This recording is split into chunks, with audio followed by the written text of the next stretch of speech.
Okay, guys, alternate ending. Take 43. With so many movies on the net and TV, it's kinda hard being up and film savvy. Do you catch a show while you're on the go? And how do you know what to keep or what to throw? How do you know what to keep or what to throw? Tune in, tune in, tune in to alternate ending. Tune in, tune in, tune in to alternate ending. Now! Please give a warm welcome to the hosts of Alternate Ending. Welcome to Alternate Ending. We're discovering good movies, one bad movie at a time. I'm film school dropout Robert Jarosinski. Across from me is our casual moviegoer Carrie Jarosinski and our very own critic in residence Tim Brayton with Disaster Artist, based on the making of the notoriously bad film The Room hitting theaters. We're looking at our top 5 movies so bad they're good. Probably going to be one of my favorite episodes. As I was going through the list. Yeah, this was a hard one to narrow down. Like, I have seen a lot of movies that are so bad they're good in my life. It'll be fun to actually get to the qualifying part of it, because when does so bad it's good actually turn into it's actually a good movie? So good it's good. So good it's good. Oh, wait. And wait. So bad it's... So bad it's good that it's like the Ugly Duckling thing? Yeah, I don't know. And my other thing is, what happens when a movie's so bad it's bad? Like, it's not actually good, but it's bad in such a like vindictive, memorable way that you're proud of yourself for having watched it anyway, so you like still want to watch the movie and be like... I think the only way you can fail at this, these parameters, is if you actually stick a good movie on here. Sure. Or it's not bad enough. Okay. Like, accept it as bad. We'll get into the details later. First, let's jump into worth mentioning. What is the worth mentioning segment of the movies we've seen since the last episode? Which are the ones we want to talk about most? They could be terrible. They could be great. We share them either way. I actually flip-flop the two there. Usually I go the other way, but in honor of bad movies, I wanted terrible to get first billing there. I see what you did. I did it on accident. I know. And then I confused myself. I know. I was trying to... we could also point out, in honor of bad movies, that our slogan could just as easily be discovering bad movies one good movie at a time. It's funny you say that. That was the impetus a little bit for the movies. I love this. This is going to be one of my favorite episode topics because of that. My love of movies came from watching a lot of crap movies, and I love bad movies, particularly movies that took place in the 80s and that were shot in the 80s, which is, I think, the time period of where many bad movies... Many bad movies are from the 80s. I'd say the 80s and the 50s are kind of, to me, the two golden eras for bad movies. The 50s. The 50s. Uh-oh. See, I feel like I only like movies from the 80s. Exactly. Yeah. Exactly. This is why it's a good list for me. All right. I love terrible movies.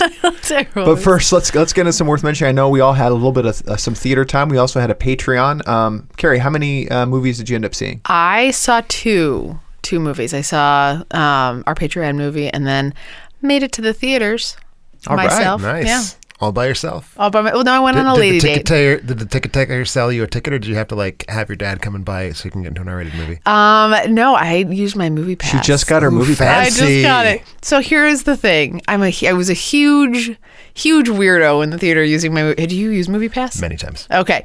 So this was my first time. Rob always does it for me. I get there and I'm already frazzled because I walk in and there's so many steps. Like it's cumbersome. It's cumbersome. And here's the thing. What if you're on a date like I was on with my friend and I want her to sit by me? And so you have to what do you do? Make sure that you're both at a kiosk at the same time. So here's the thing. She was later than I was. And so I got there early. So then I strategically picked a weird seat that no one would want to sit by. Well, what you do in that case is, was she also on Movie Pass? No. Well, what you do in that case, you buy her ticket and then you say, I bought your ticket. Yeah. It cost $14. Yeah. See, I should have done that. And then you make a nice, tidy little $4 Well, no, that's the thing. profit. I felt like a bad date. She got there and she's like, oh, and I was like, I tried to buy her ticket, but it only would let me buy one. And then Carrie and I split off like we normally do because we don't have... Babysitters are expensive. So Carrie went with one half of another couple and I went with the other half. By the way, happy birthday, Dave Mullen. I bought Dave's ticket. He bought me the drinks, and that's how men do it. That's how the guys do it. See, the thing, I was already too frazzled. I would have treated her. I tried to treat her, but then it was like, no. It thought I was trying to fraudulate the system. And so I went up to... I like that verb. Yeah. I'm gonna incorporate that verb into my daily use and see if we can actually get it made as an English language word. Use it in your reviews and see how many people troll you. Fraudulate. So what did you fraudulately go see? with. So I fraudulently saw Ladybird. Wow. Did I beat you guys to it? No. What? Well, I don't know. Did you see it on Monday? I saw it yesterday. Then I beat you to it. This is going to be my moment. I'm mad. I'm left out. I did not see it. Okay, so let me tell you about Ladybird. Man, I was heartbroken that this was not the biopic of President Johnson's wife that I've been waiting for my whole life. I assumed that's what you thought it would be, but jump in on me on this then. So this is written and directed by Greta Gerwig, who I've never heard of. She's been around for a while. She got her start in the mumblecore movement in the mid-aughts. Sort of moved. So a lot of indie films about like insufferable urbanites. 20th century women. I hate mumblecore a lot, okay. so I'm just going to say that. She sort of moved into more mainstreamy type indies, is currently dating Noah Baumbach. She co-wrote and starred in his film Frances Ha, and I believe also Mistress America. And she has, increasingly been a presence in like indie films, like as Rob noted, 20th century women. So you seem a little more familiar. I hadn't heard of her, but so the trailer for this movie, when I watched for our fall movie preview, looked not at all like what this movie actually ended up being. So that's a little... I actually think the trailer looked precisely like this movie ended Really? up being. Yeah. I felt depressed and awful when I watched the trailer. Okay. And this movie is uplifting and wonderful. And I didn't feel cheery. Depressed and awful by the trailer. Oh, so that's the difference.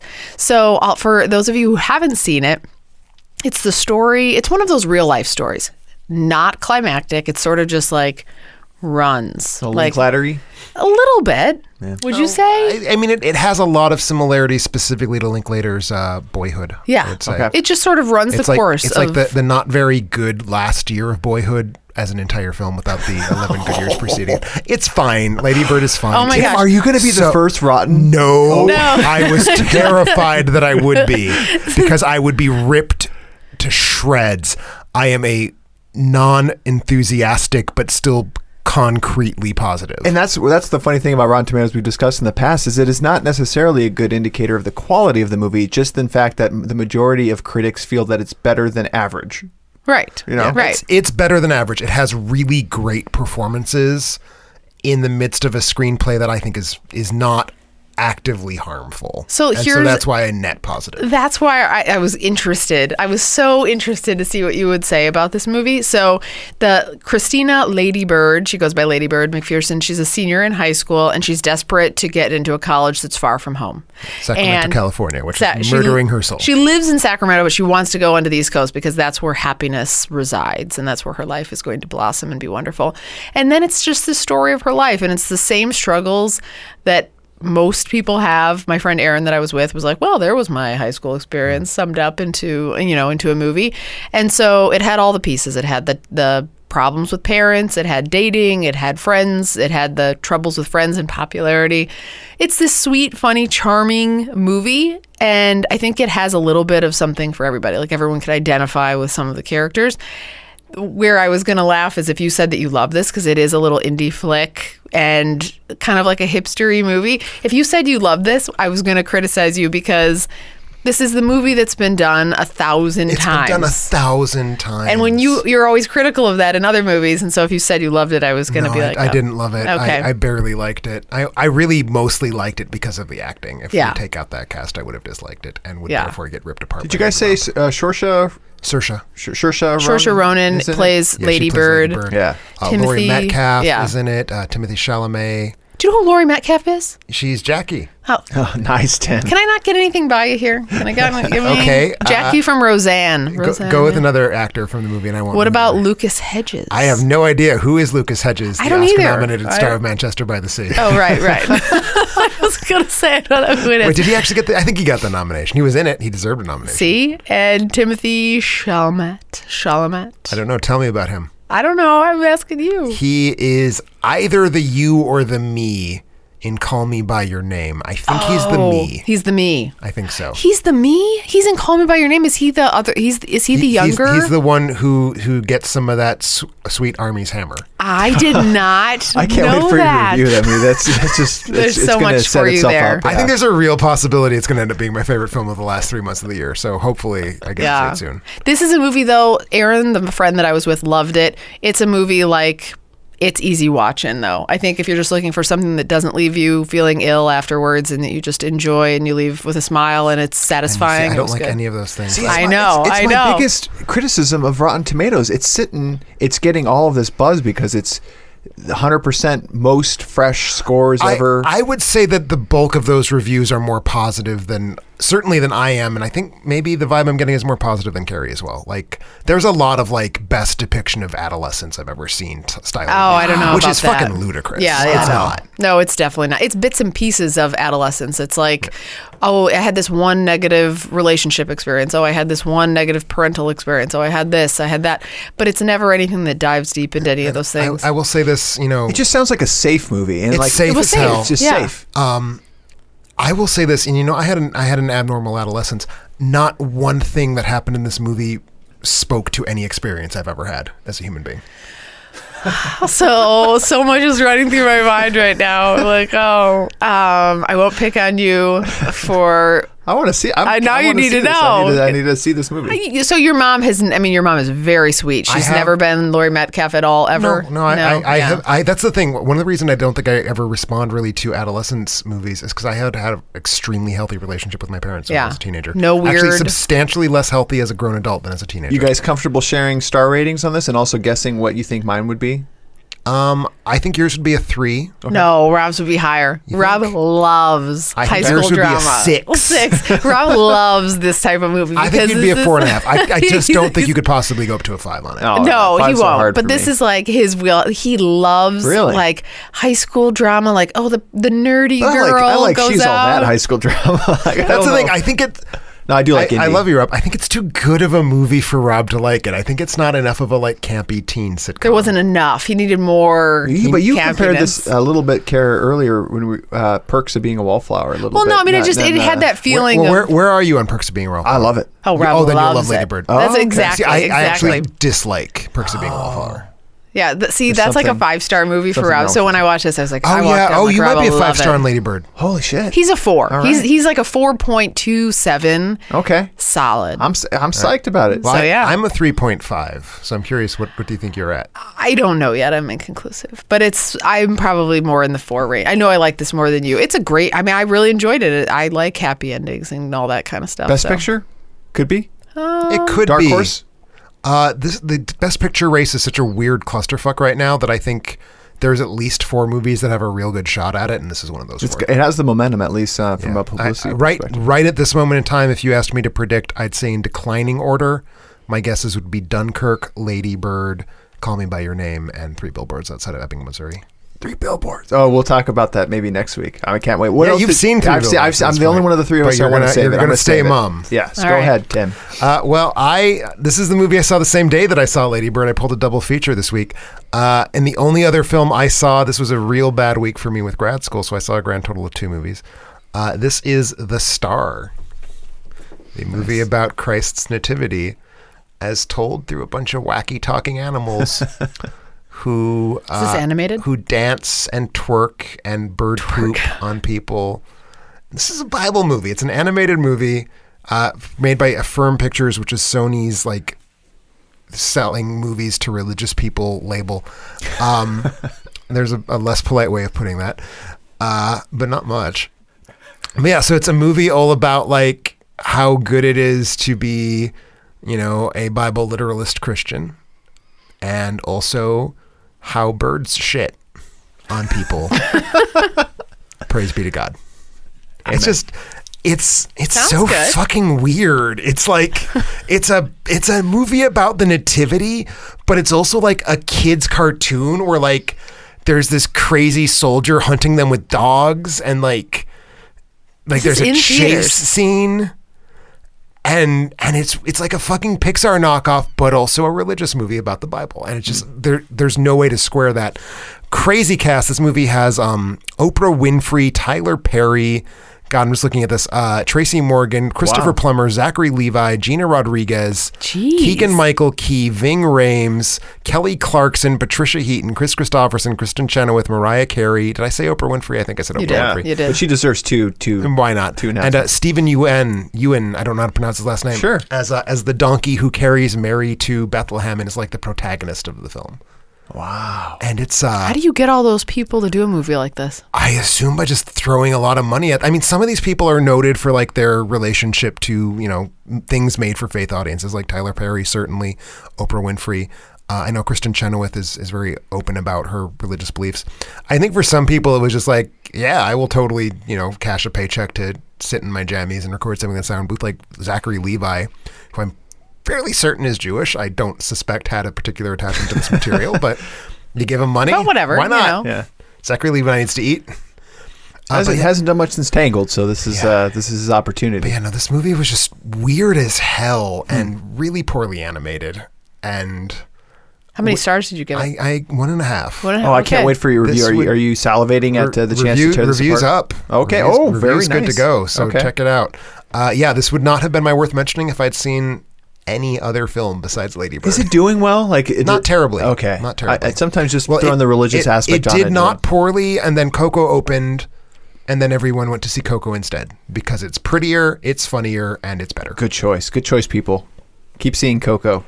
Love it. Don't see this. So good. It is Not the star. at best the third best animated film about the donkey who carried Mary to Bethlehem. Okay. clearly behind the small one and Nestor the Christmas It's made a donkey. list. It's made a list of something It has good. made a list. That's good.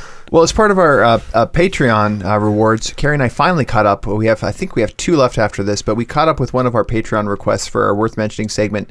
Thank you to Tristan Frayling for sponsoring this one. It was Broken Flowers, 2005's Broken Flowers, hour 46 minutes, 7.2 on IMDb, Rotten Tomatoes 87%, directed and written. Yes, written. Yep. Jim Jarmusch, yes, indeed. famous for Coffee and Cigarettes, Ghost Dog, and then the Amazon release Patterson, which I haven't seen. Yeah, Jim Jarmusch is one of the living gods of American indie cinema. Those films that you mentioned, Down by Law, Dead Man, the recent vampire rock tragicomedy Only Lovers Left Alive, starring Tilda Swinton and Tom Hiddleston, I think. So I will say this about the movie, and then I'll stand out of your ways because I'm sure you guys have different opinions than I do.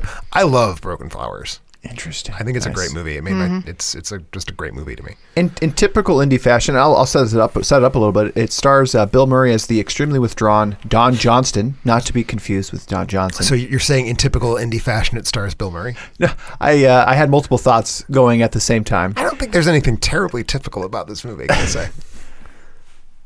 What was I going to say? Oh, that it's a little slow is where actually I was going to set us up. On the slow side. It develops slowly and unfolds slowly. I don't know what your thoughts were on the pace. Not a movie full of firecrackers. No. But it's about Don Johnston, who is dumped by his latest woman, Julie Delpy, and he gets an anonymous letter right at the opening saying from a former lover informing him that he in fact has a son. Who's 19. Who's 19? Yeah, 1920. So his neighbor, that was probably one of my highlights, was Jeffrey Wright's performance of the next door neighbor, who's this amateur sleuth trying to figure out and also motivate Don's Bill Murray's character is a little bit. Yeah, he's apathetic. He's misanthropic. Maybe a little bit. He just doesn't seem to care about life. Yeah. He's lost his zest. Yes. Sure. And this kind of at least gives him a little something to hold on to. Maybe go on a bit of a hero's journey to uncover the mystery of who could it be. I think he's narrowed it down to four possible women. Yeah, 4 possible women, and he embarks on this journey to meet with them, revisit the past, and discover maybe who could be the mother of his son. And discover his son. He wants to find out but his also son. A journey of self-discovery in the process. Part of it, I think it's sort of implicit that he's trying to figure out where he went wrong, and these 4 women are sort of the people who will help him figure that out. Yes. It's a very... 4 women played by 4 pretty rock solid actresses. Absolutely. Tilda Swinton's in there. Oh yeah, I forgot Tilda Swinton. She looked hot. She always looks hot. She does not. But Did you she looks particularly Snowpiercer? hot. She looked real hot there, huh? Okay, Oh, that's true. her teeth are barely hanging on. Also, Sharon are fake Stone, teeth. I know. Jessica Lange. That's the thing. I already for you. mentioned Julie Delpy. So it's a great cast. Who's the redheaded one from the Proper House with the Happy Gilmore guy? With Shooter McGavin. Guy. I'm sorry, I have no idea what you're talking about. Shooter McGavin was was the husband. Christopher McDonald? Yeah, but who was the wife? Frances Conroy. Oh, okay. Thank you, Tim. It's a very subtle movie. It is very much an indie movie. I don't know how to really describe the indie aspect of it, other than just kind of the pacing. And the part that really stands out to me is the hardest moment for me in this movie is the ending, which I won't go into, but and it's what critics typically like, Tim. I won't call you out, but it's the unsatisfying nature of the ending, the resolve, where I just want more answers than it's giving me, and I'm not capable enough to form them on my own. I still really enjoy the movie. It is not about the destination, but the journey, if I may. I really only care about the destination, though, I think, in life. Then neither of these responses come as a surprise to me, and I do admire the efforts of our Patreons to like expose you all to art cinema, but it's not that I dislike. They got to stop paying to make you watch movies that you're not going to like. No, but so here's the thing. I don't think it was a good. I didn't dislike it. No, I didn't dislike it. It was a good movie. It's on the side. That surprises me a little bit. Yeah. It was but here was the thing. It starts off and it's depressing, like Rob said. So it starts off, it's depressing, it's slow, it's kind of like schloppy. He's like moping around. It reminded me of, I hated Lost in Translation so much. I know you love that movie because it was so awful. It's so awful and depressing, and it's so depressing. I had such a stomachache after that movie, and I was like, oh no, this is going to be that movie again where it's Bill Murray moping It was very around. much like sort of marketed as the post Lost in Translation Bill Murray movie. Yeah, it felt that way. It's by far Jim Jarmusch's most successful film. I was going to say, if I'm not mistaken. Yeah, but then the thing was with the movie, it picked up. So then when this little love story thing starts unfolding, I'm like, oh man, this could get good. Like, I want to see what actually happens. I want to find out. So then it picked up. And so it peaked for me. And I was like, because this is going to be amazing. And so I'm a huge stalker. Like, I would have been that neighbor with the MapQuest. I could have totally, that was him. That was me. Jeffrey Wright really stole the show. I'm the neighbor with the MapQuest. I love like sleuthing out that kind of stuff. So when he's like, oh, I got to run and figure this out. Like, I got to take this info back and I'm going to run the handwriting against it and like match it against the other one, like the multiple letters. Yep. I love all of that. But then it peaked, like exactly like Rob described. I would say 80% of the movie peaked. Then it was up and I loved it. And then like Rob alluded, there was a dissatisfying ending that I'm left like, well, now I don't know how I feel about it because I needed you needed a little other feelings. But in all fairness, like what this movie has for it is like, it has the pacing of real life. Like, this is life. Like, even Bill Murray's arc, while it's transformative in a way, like it's more of like what would be an arc in real life. Like, it's not this huge, like he becomes the saint all of a sudden. Like, he's moderately improved and thinking more about things that maybe he didn't care about in the past. Like, he's moderately transformed. So the arc is there, and I appreciated it, and I liked this movie. Yeah, no, it's a movie that I think a lot of people would like. I think it's one of those. It's middle of the road in the way that it was good and bad. Maybe I should put it on my list. Good, bad. No, but it was. I really we both enjoyed it. I think. Yeah, thank you. I'm glad to hear that. It was actually the second viewing for me, and Carrie, you're first. So appreciate that, Tristan. Remember, you can find more details about all the movies we've watched at our website, alternateending.com. That's alternateending.com. Before we head to our break, you might be wondering about ways to support the show. We recently updated our Patreon site so that if you pledge $3 a month or more, you get access to all of our bonus content like spoiler discussions, outtakes, behind the scenes, and more. If you're looking for more perks like making us watch a movie, having Tim write a review, or picking your own episode topic, you can do it all from our Patreon page, much like our newest Patreons, Laurel Hose and Arlo Banta, who both picked up our Razzie Awards, entitling them to this very podcast shout-out that we're doing right now and all of the bonus content. Also, I want to thank all of our listeners who support the show and make their Amazon purchases through our site. Doing it is easy. Just go to our website, alternateending.com, click on the Amazon banner, and seamlessly go about your purchases. All proceeds go to making our show better. Since our last episode, here were the items that were purchased. We had some cell phone accessories purchased, an iPhone SE case for the 5S version. Oh, nice. Slim fit, shock-proof, rugged. What's shockproof mean? Like that sounds like descriptions of your genitalia. I don't know. Maybe they're rugged. I don't know. Back rubber Slim cover, fit also. dual layer. Oh, yeah. Oh, damn you. Some clothing and accessories. Calvin Klein's women's mid-length packable chevron down coat. Ooh, I like the chevron pattern. What is that? It's like our old triangles? diaper bag. Yeah, it's kind of like this. Oh, sure. She's currently making a chevron pattern in the air. Also had an external USB stereo sound adapter for a variety of different computer options compatible with microphone. Health and personal care had a neuroscience Travacor 120 capsules. I'm assuming that's I feel like anything that has the word neuroscience in it is probably something I would feel vaguely uncomfortable buying from Amazon. Travacor. I'm interested. You're comfortable with the seller, you know. An ebook. Used or new? The capsules? Yeah. Assuming they're new. I hope so. One does hope so. If you can get a deal on used sometimes. No? Okay. Ebooks. The ebook Simplify. Making your life simple. Oh my gosh, I love these books. I could use some of those. I'm going to borrow whoever bought this book. Good way to simplify. Turn all your books into ebooks.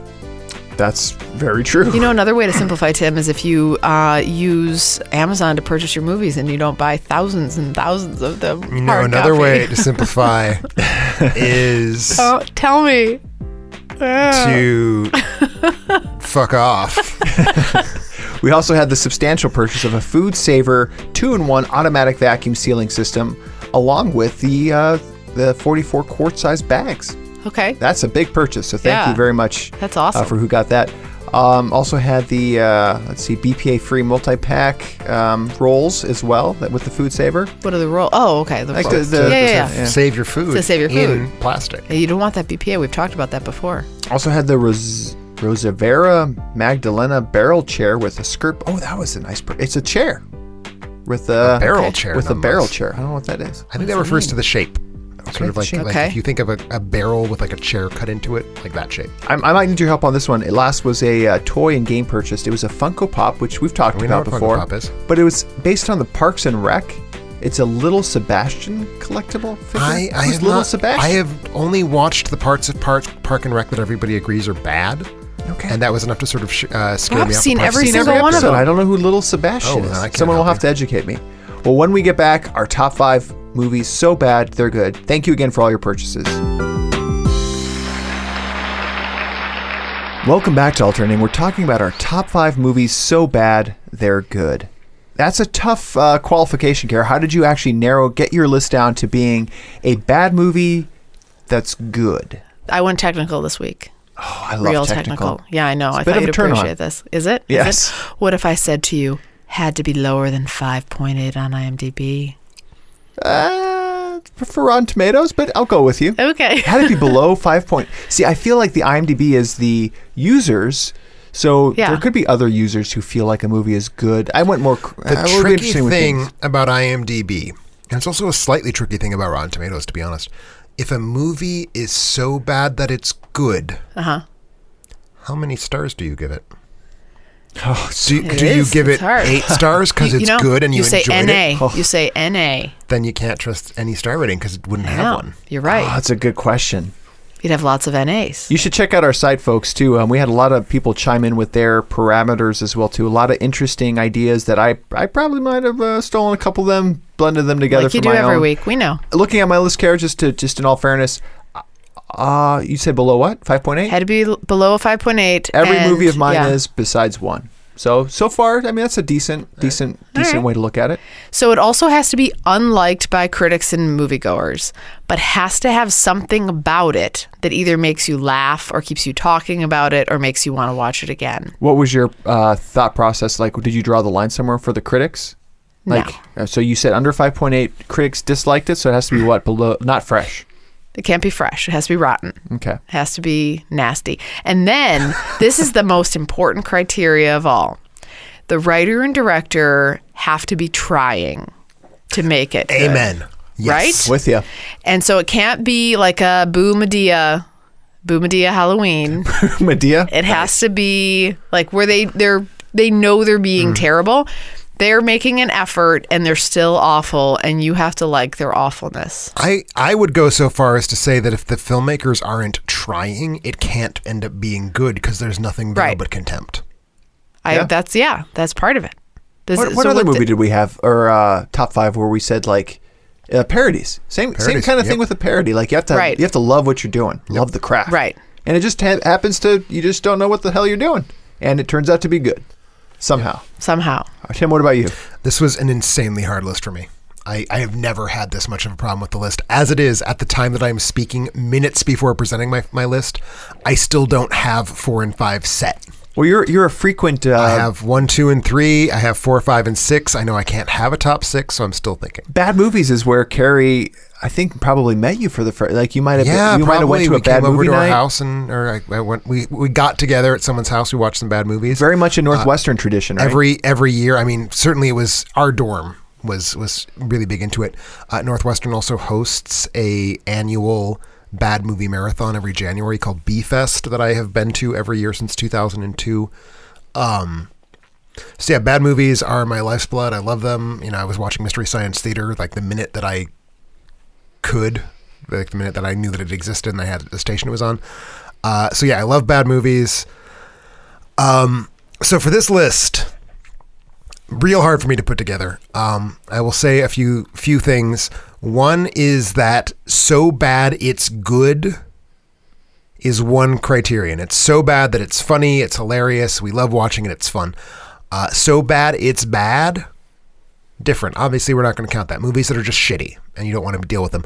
But then there's these weird edge cases of movies that are truly really horrible. And they're not fun to watch. They're just painful to watch, but they're so painful that it becomes kind of like this pleasant masochistic feeling. I decided not to count those. Okay. I don't even know what that would be. So like the movie that I specifically decided not to include is a film called Santa and the Ice Cream Bunny, which is just the most dreadful thing. I think that showed up on a lot of listeners' worst movies of all time. It's really terrible. Yeah. It's really, really just the worst. It's so goddamn bad. It's insanely fucking bad. And it's fun because you get to say, holy shit, you guys, I just watched a movie where X, Y, and Z happens. And even while you're watching it, you get to be like, holy shit, I'm watching a movie where X, Y, and Z happens. But it's much more of an endurance test, I think. And I'm not looking for endurance tests. So that was step number 1. The movies had to be actually fun.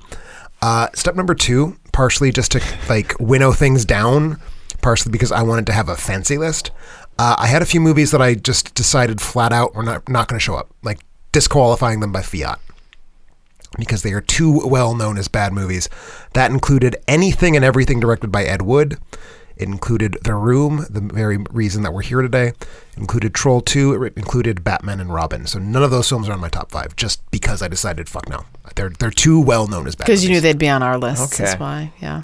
And so what that leaves me with is like a whole lot of bad movies that I just could not winnow down. I ended up sort of doing it more by categories rather than necessarily like an absolute top 5. Like I tried to have a nice cross-section of types of movies. I tried to be really intense this week, and you didn't let me have that little trophy there, did you? You had to get more intense. You're using math. I'm just sort of using, like, I know a bad movie when I see it. I don't need to have the damn critics or the damn IMDb'ers tell me that the movie's bad. I can tell. You just I know it's bad. The good news is the movies you listed that are not on your list are also not on ours because we haven't seen them. You actually lent us a copy of The Room, which we just did not have. I bought a copy of The Room and had it sent to your house so that you could watch it. I explained this to Tim earlier. We were having a rough child week, and our Sit kids... your children down and show them The Room. I know. Literally, our youngest child, it just does not... It's like a 2.5 hour thing lately, and so she comes out and she calls from upstairs to be like, somebody, I'm awake, for like 3 hours. And so by the time we actually sit down to watch a movie, it's 9:45, and I go to bed at 9:47 every night. So it's so been you could rough, have watched it in 2-minute chunks for all for week. 51 weeks. I know. All signs point to The Room probably would have made at least my list. Oh, The Room would have been your number 1, Rob. But I like that you're trying to bring some new bad movies into people's lives. Yep. My process. What was my process? It was a little bit more math based. I went on traditionally bad movies. I looked at Rotten Tomato scores below 40%. In fact, my top 5 averages out to about 20%. So widely accepted as bad movies, but that I find somehow joy in them. I also agree with both of you that it couldn't have been made with the intent to being bad. There should have been effort made that this was legitimately a good movie. One on my list actually was box office. Did well at the box office. I feel a little bit insecure about that pick, but we'll get to that in a little bit. Some of the worst movies I've ever seen have been well at the box office. Good box office numbers? I mean, how are your box office numbers? Transformers 2 is one of the very worst films I can imagine being made, and that film made over $400 million. But that's fair, but you wouldn't call that would you call it like is that a bad movie? That's yes. good? Like, no, it's terrible. So it's a bad movie that's bad. That's just a bad movie that's but bad. it's like, it's a really bad movie.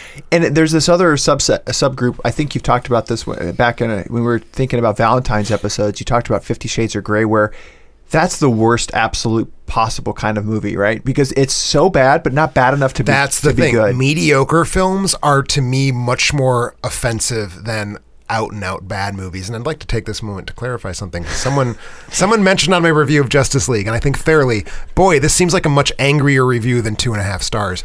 The reason why is because I could not possibly have been any less invested either way in Justice League. It is so perfectly without interest, and that's my least favorite kind of movie. Yeah. I mean, not everyone agrees with you on that, but not everyone agrees with me on that. Some people have broken, wrong opinions. Like a movie that doesn't stick with you either way, it provides no value. Like that, didn't add anything to your life. The 2.5 rating is almost worse than the half rating. It's the NA. I'll think about it's almost like the NA. Here's a hacker, like a pro tip for all of you who listen to the show. If you see a 2.5 rating, that is the worst rating I can give a movie. I would much rather watch a 1-star movie than a 2.5 star movie. It'll stick with you. Splice. That's interesting. That's really interesting. I hate Splice. That made my bottom 5 of all time. Splice is good. No, it's you're a sicko. So bad, that's because you're a sicko. It's good. Let's get to It's good because it's about how children are awful.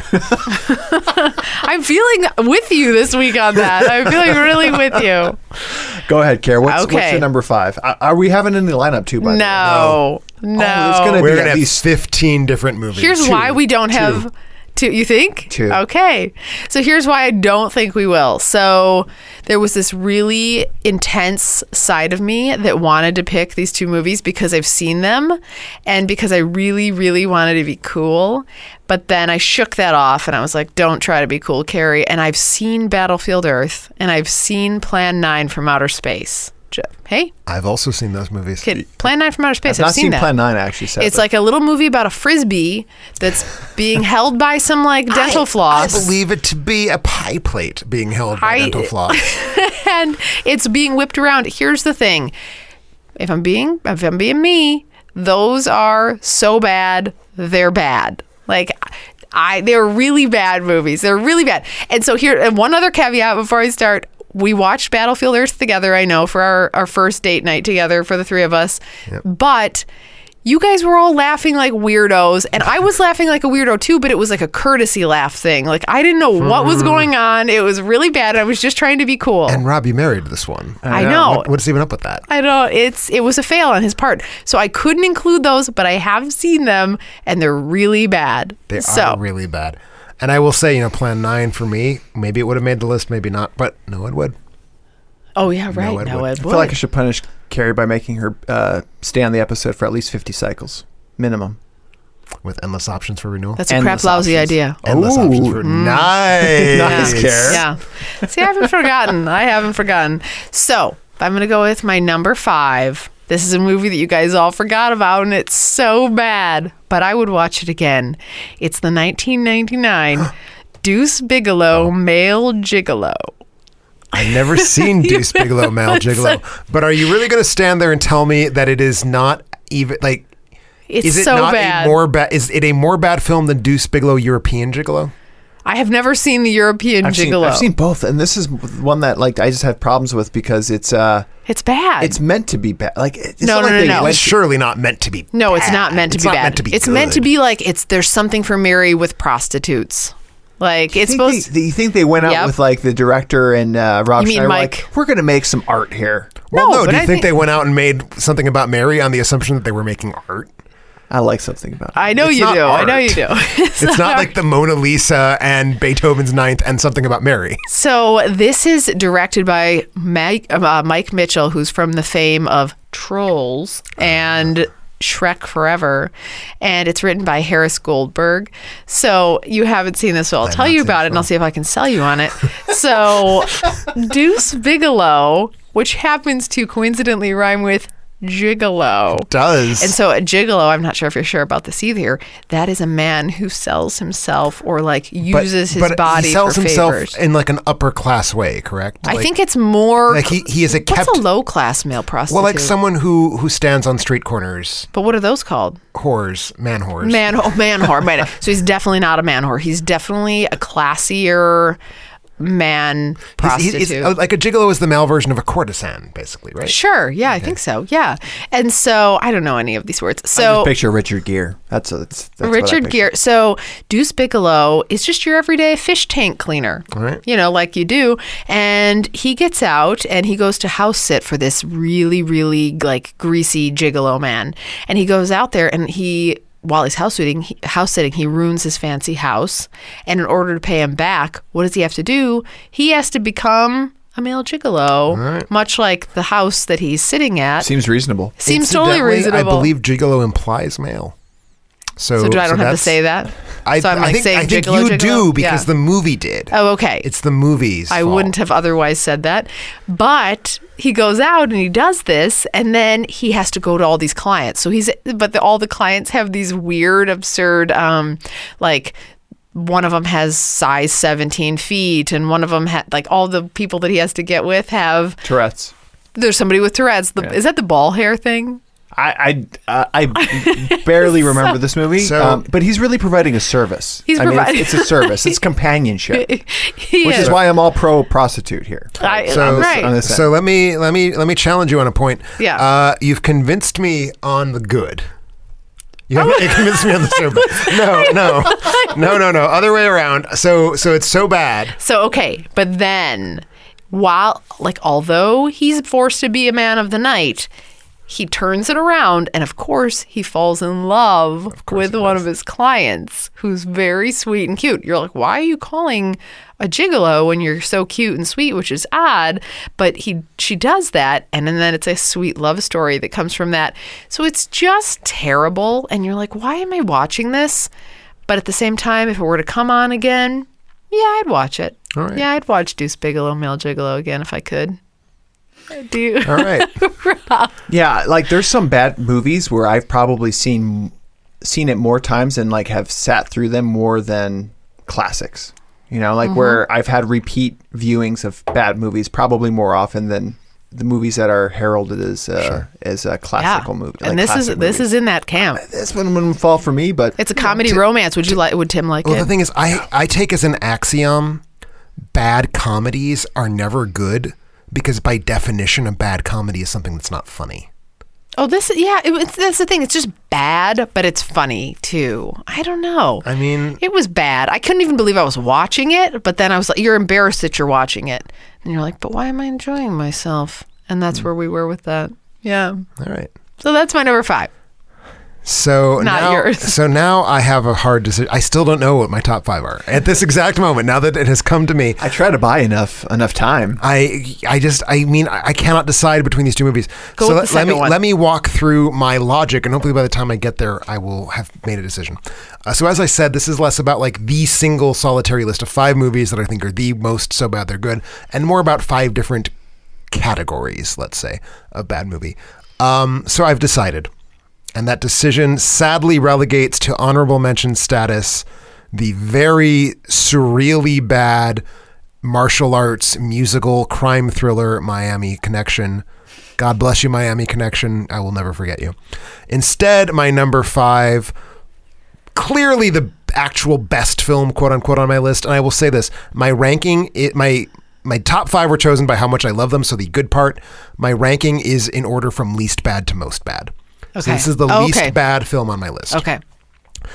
This is my category here is shitty 90s knockoffs of Jurassic Park, which is a very robust genre of bad film. I can't think of any other dinosaur movies. Well, they're not dinosaur movies. They're just knockoffs of Jurassic Park. Okay. Creature features of various stripes, adventure movies set in exotic locations with really shitty visual effects. Holy crap.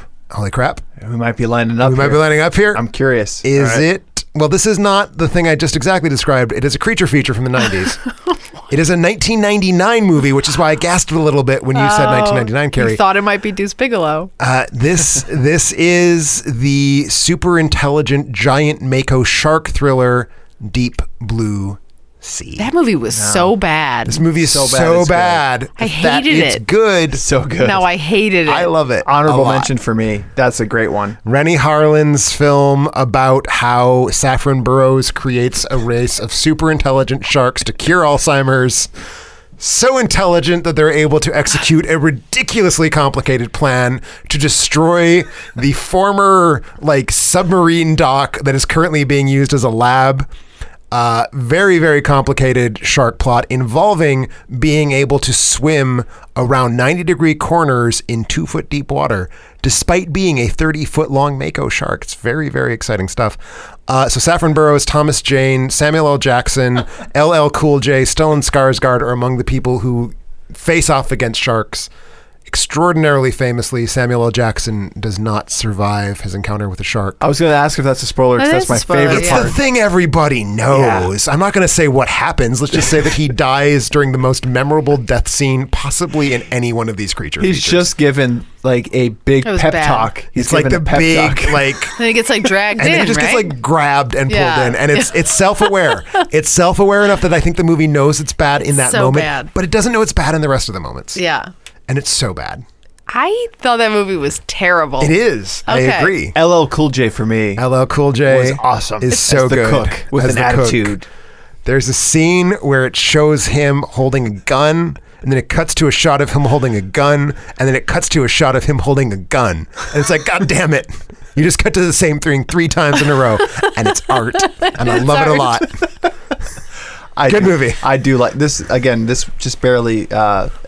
I narrowed it down to just a few, but this one. My dad's watched that movie I love it. 17 Your times. dad is can't help it. smart as hell, and I want to be his best friend. I don't disagree with you on that. Anytime it's on TV. Another movie I can't help but just watch when it's on. It's not on very often, but this one gets 3% on the old Rotten Tomatoes, Ooh. 2.0 Okay. on IMDb.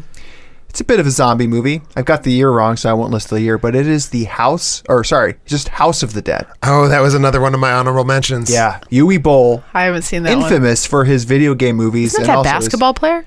Sure. Yeah. why Yui not? Bowl? No, not basketball. We might have seen In the Name of the King together, Care. I'm sorry. But I it thought has that a was name. That's the guy that's really tall. It's In the Name of the King, I don't know the a rest dungeon siege tale. of it. A dungeon. Is he really tall, though? I have no idea. No, Yeah. you're thinking of the basketball player, which I Okay, can't. okay. I can't place right now. This one stars. I won't. Let's see. Jonathan Cherry. Stars is a big old word to use for this movie. We'll stick with Clint Howard. does have Clint and Howard. of course Jürgen Jürgen Prochnow. Prochnow. So it's a group of college students go to an island to go to a rave. They go to a rave. Yeah. but something's up. Like the rave, There's something weird. it's not there. Like Okay. something's happening, and it turns into the rave has been taken over by bloodthirsty zombies, Oh. all led by the master zombie himself, Castillo, who probably back in the 18th century, Sometime like that. something like that, was imprisoned on this island and somehow freed by the rave. Oh man, how do you even describe this movie? So tell me what's bad and good about it. Well, here's the thing that's bad, is that it's about a Mexican monk or some sort of scientist named Castillo, and this island of the dead, Isla de Muerte is the name of it, is a very short boat ride from Seattle. So let's start with that. Well, you can't swim when you're a zombie, though. No, but you also that's really can't be bad. a Mexican monk in 19th century Seattle, in all You know, likelihood. You never know, though. You don't know. It is set up as a traditional kind of horror movie. There's the nudity in it, the college students, but it has fun with it a little bit. There's some flashback scenes which make it particularly bad, and the dialogue is so awful it's good. There's a scene where it's a flashback to Castillo on the pirate ship in chains, like he's being interrogated, and the person is asking him, "You created it all so you could become immortal. Why?" "To live forever." Makes perfect sense. It does. I mean, it's a bit tautological. And then the zombie master creator asks the person, he's in chains. Yeah. And asks the guy, "Hey, come closer." So the guy, what does he do? he comes closer to the person in chains, who's obviously some sort of maniacal, twisted person. Right. Say, come even a little bit closer. Yeah. And he does. Yeah, obviously. And then you can't hear, so you gotta get closer. Well, you gotta get a little closer. Yeah. I'm gonna tell you something. And then he bites the hell out of him and somehow takes over the whole ship, which then leads to him being able to have this island to himself. This movie is so awful. It is so good, though. It is so humorous. Say it again. What's the name? House of the Dead. House of the Dead. Based on the video game. I was going to say, it is based on a video game. Based on a video game. Which has a particular salience for this movie. Insofar as to save money on the effect sequences and the action scenes. Action scenes cost money, right? They're not cheap. So Uwe Boll had the ingenious idea to pinch pennies on the action scenes by simply incorporating video game footage. That's oh god, I forgot about that. He cuts to anytime a gun shoots in this movie, they cut to the video game of someone shooting a zombie, and then they cut back to movie. That sounds also good, every time a character dies, it basically is like the character select scene from an arcade game. Also, I'm pretty sure Sega is prominently featured throughout the I believe so. Throughout the rave sequences. Also, it does the 360. But that's what I'm talking about. Very poor, the character selection scene. Oh yeah, it's so. When you're talking about this movie, you know what comes to mind? What? Remember after you saw? I don't even remember what the movie was, but you said for a year, "What did the devil do? What did the devil do?" Oh, that is a bad movie. So good. Yeah. What movie was that? White Noise Part 2. White Noise Part 2. I've never seen even White Noise Part 1. It's not on your list. I will say that the more I think about the video game aspects of it, it is like I'm blanking on the name, Michael Cera movie. Scott Pilgrim? Scott Pilgrim. It is nothing like Scott Pilgrim. What is your fucking problem? That's ironically done, like the video game sequences. Like this is done with This is literally done so they could save money on the action scenes. And it's how do we it's the problem solving at its worst. And I think that is oftentimes where the bad movie turns to be so good is how do we solve this problem with a budgetary restriction, and it turns into this it seems like they're just being ridiculous economical approach to do that, and it turns into it's great. Number 5 for me. Number 4, do you care?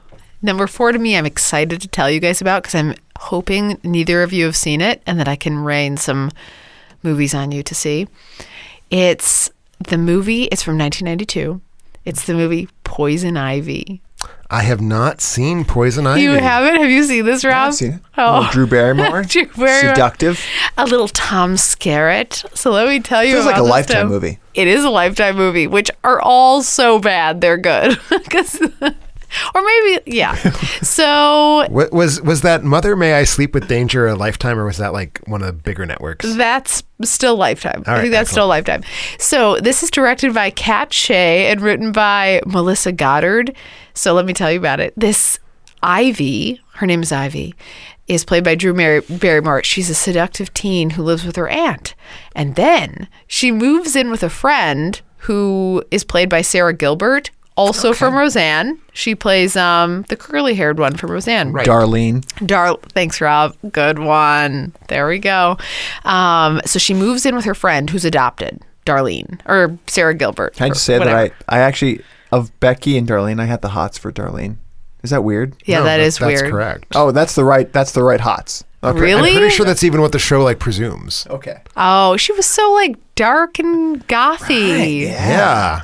Oh, no, I definitely had for Becky, I definitely. Anyway, So I've lost my thought here. So she moves in with her friend, Sarah Gilbert, Darlene, and her mom, so her adopted mom is really sick and unable to satisfy Tom Skerritt's lustful desires. So thankfully we have Ivy, played by Drew Barrymore, able to step in, and she begins to seduce him in super creepy ways, and it turns into this dark seduction / deception movie where somebody 30 years younger, played by Drew Barrymore, is getting at it with Tom Skerritt. Skerritt? I hardly knew it. I don't even know how to. So it gets a 5.4 on IMDb. Drama thriller. This was Lifetime, and I remember every time it came on, I watched it because it was really sexy. And I remember being sexy. I just got a vision of Tom Skerritt's sweaty ass hands all over Drew Barrymore. Yeah, he was 70 at the nice. time, and she was 18. And but I watched it every time. It was so bad. It was so awful. And yet you're like, I got to watch this again because obviously I might have missed something, like a nuance in it the first time that happened. I don't know. It sounds like a movie jam-packed with nuanced moments. It was so dirty. Sad to say, I've seen the sequels. Poison Ivy 2 with Alyssa Milano. Yes. Yeah. Are those any better? No, they're not. No. I just don't get the good. Like, I agree they're bad. I'm with you on the bad. I don't see the good in them. I would watch, but I think if a movie makes you watch it again and again. For you, yeah, absolutely. This was my like sneaky kid thing. It's very subjective. This was a sneaky kid thing for me. I'm like, my parents don't mind if I watch Lifetime, so I'm going to watch Poison Ivy in the basement. Nice. Yeah. So that's my number 4. Which makes it to year my number 4. 4. So I've given you my 1990s crappy creature feature. I'm now going to give you a 1950s crappy creature feature, the other great era for terrible, terrible movies about terrible, terrible monsters. And this particular monster, let's just say it's a big bird. And it's slightly less convincing as a monster than the big bird from Sesame Street. This is 1957's The Giant Claw, directed by Fred F. Sears. It's about a giant bird that takes down planes and is made out of antimatter. And it looks like a goddamned Muppet. I have taken the liberty. Do you have a picture? I do. I have taken the liberty of pulling up a picture of the giant claw for Rob and Carrie. We will try to get a copy of this image on our site. Well, that's not Big Bird, though. No, but it is a big bird. Oh, it's a big bird. And it is a big bird that looks really shitty.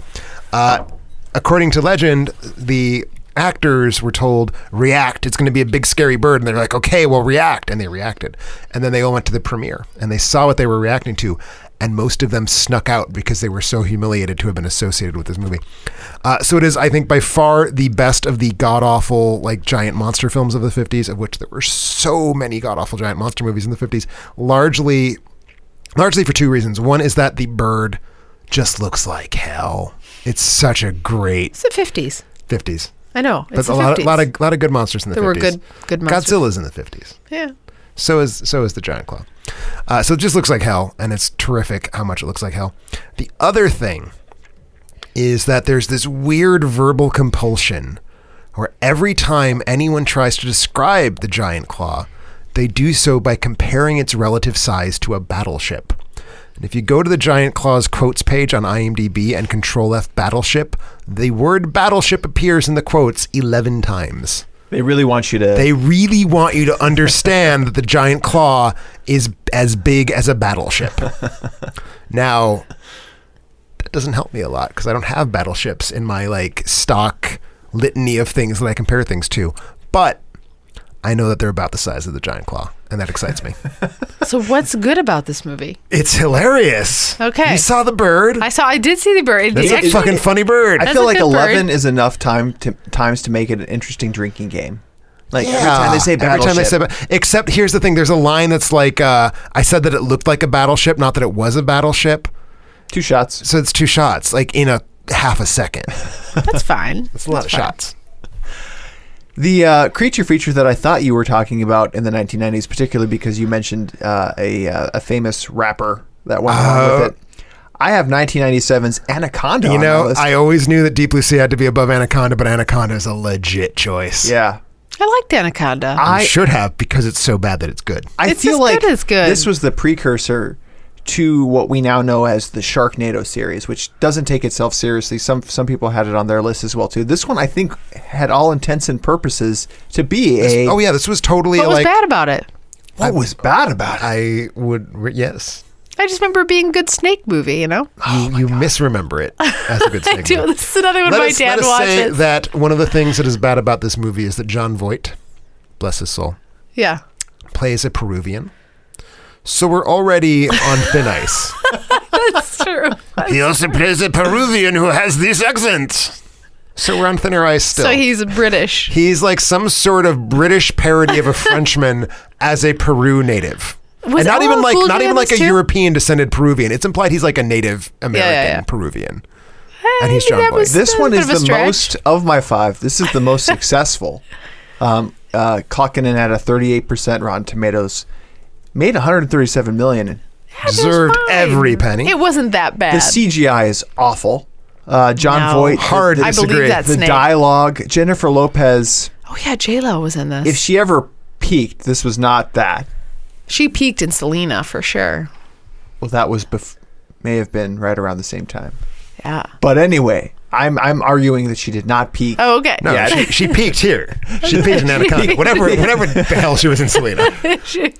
For those who are not familiar, it's a National Geographic type film crew. Maybe it is even the National Geographic. It's taken hostage by an insane hunter played by John Voight, who takes them on this quest to capture the. I don't think it's the it says world's largest and deadliest snake. I think he's after some sort of. No, maybe that's the sequel. Like They're after snakes. He's after like I thought there was an a ancient, jewel. like something. Yeah. Something. It's been a while. Directed Yeah. by Luis Loza, who did Sniper and The Specialist. Yep. So, yeah. So good ones, yeah. So I better movies than Anaconda. I gotta say something about Anaconda. You don't want none if you don't have buns. I gotta say something about Anaconda. It's a scarier movie than Alien. And here's how I know that it's a scarier movie than Alien. It's because according to their respective cell lines, Alien merely indicates that in space, no one can hear you scream. So you're still screaming. Anaconda points out that you can't scream if you can't breathe. Mm-hmm. All true. That is very true. Words of wisdom for all of us. And there are those the quippy dialogue that aren't really clever or at all are present throughout this film. And Yes. I respond really well to that. Yeah, from you a do. bad I movie. think hovering especially on a very young Owen Wilson, who is just the Absolutely. the smarmiest douche nozzle. Yes. Not that Owen Wilson's he works, anything other though. than. He but works, steals the though. show. A little disappointed, but also adds to the good, like the bad movie so good, is that Eric Stoltz spends 90% of the movie 90% of the movie in a coma. incapacitated. That's about the amount of Eric Stoltz you want in your movie if it's going to be at all enjoyable to watch. What else? Oh, the CGI is terrible. I mentioned that. It cost, despite it being terrible, it cost $100,000 per second. Per second. Per second? I don't second. even understand. Of snake footage was that's present. Expensive CGI back in those days. I think to cut costs, I'm pretty sure I didn't see this in the trivia. There's a scene where the boat is approaching a waterfall, and then at the end of the movie, it leaves the waterfall. I think it is literally the shot in reverse. Boats can back up. Yeah. They can do that. I think that is in fact how they decided. That was my first are you really cutting costs to just Yep. it's the same exact shot in reverse. you don't really know that, though. I don't have You can confirmation. tell because the waterfall's going up. Oh, really? Yes, really? that was what pointed it out to me. So I love this movie. I love making fun of It's it. so I love good. it. Gotta say one quick thing. Yeah, please. The snakes are not just CGI. There's also some practical models, some really nice practical models made by the same creature designer who made the bird. sharks in Deep Blue Sea. Oh, dang. Yeah. And the other tie there, we mentioned rappers stealing the show. Ice Cube for me. Oh, Ice was Cube. the That's right, comic that's right. relief that I just I couldn't To get me, enough. there's no stealing that show from John Voight, but That's true. He tries. Good call. Good call. With the scar. Oh, that was a good scar. You're telling me they don't eat people? And he points to his scar. He does. Good movie. Remember the scene where he gets regurgitated and then winks? Oh, yes. Good times. Good times. All right. 3 to you, Care. 3 to me is going to cut a little deep for Rob, I'm sure, as previously mentioned from the episode. But anywho, it's another movie from 1999. And it's the Good year movie. for bad movies. It is. It's the movie that contains Rob's love of his life. It's the movie She's All That. See, again, this wouldn't be a bad movie to me. This is just a good movie that I feel good about. I know you do. I know. This is, again, when I was saying that Rob would love Ladybird, Yep. it's because he loves She's All I That. think when we were talking Ladybird, I mentioned She's All Oh, That. this movie. I'm currently looking at the poster With Freddie Prinze Jr.? with Freddie Prinze Jr. and Rachel Lee Cook looks like somebody snapped her neck and put it back on her body, but badly. Absolutely. Are you sure this is not top 5 movies so good they're good? I just want to make sure we're on the same I'm page pretty here. sure. This is actually the top 5 movies Rob wishes he could have been Freddie Prinze Jr. in episode. So That Rob would be quite a competitive top 5. Rob loves Rachel Lee Cook. I'll point that out. It's directed by Robert Iscove and written by R. Lee Fleming Jr.